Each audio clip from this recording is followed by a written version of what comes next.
Welcome to my channel మహా story book. అందరికీ నమస్కారం అండి.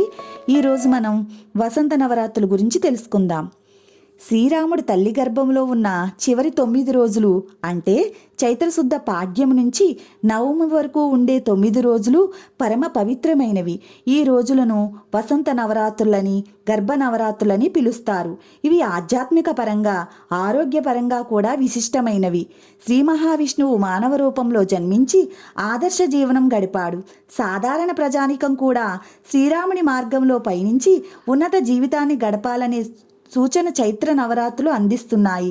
ఈ 9 రోజులు రామాయణాన్ని పారాయణం చేయడం సాంప్రదాయం. రామనామాన్ని పలికినంత మాత్రానే సకల పాపాలు తొలగిపోతాయన్నాడు భక్త గోపన్న.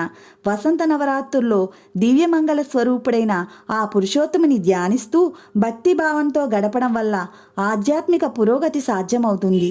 శ్రీరాముడి జీవితానికి వసంత ఋతువుకి విడదీయలేని సంబంధం ఉంది. రామజననం, సీతారామ కళ్యాణం, శ్రీరామ పట్టాభిషేకం అన్నింటికీ వసంత ఋతువే సాక్ష్యం. అందువల్లే చైత్ర నవరాత్రులకు మరింత విశిష్టత చేకూరింది. కాలం రాముణ్ణి అనేక రకాలుగా పరీక్షలకు గురి చేసింది. వేదనలన్నింటినీ చిరునవ్వుతో భరించాడు రామచంద్రుడు. మనం కూడా కొత్త సంవత్సరంలో తొలి 9 రోజులు ఆ మహిమాన్వితుణ్ణి స్మరిస్తూ గడిపి జన్మను సార్థకం చేసుకోవాలనేదే వసంత నవరాత్రుల వెనుక అంతరార్థం. పెద్దలు ఆచరించే అనేక ఆచార వ్యవహారాలు మనని ప్రకృతితో మమేకం చేస్తున్నాయి.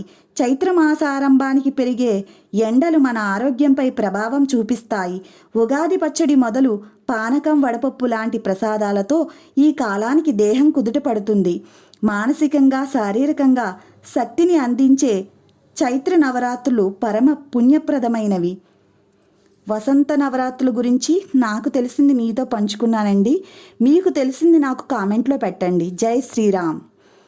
ఈ వీడియో మీకు నచ్చినట్లయితే లైక్ చేయండి, షేర్ చేయండి, సబ్స్క్రైబ్ చేయండి. ఇక ఉంటానండి.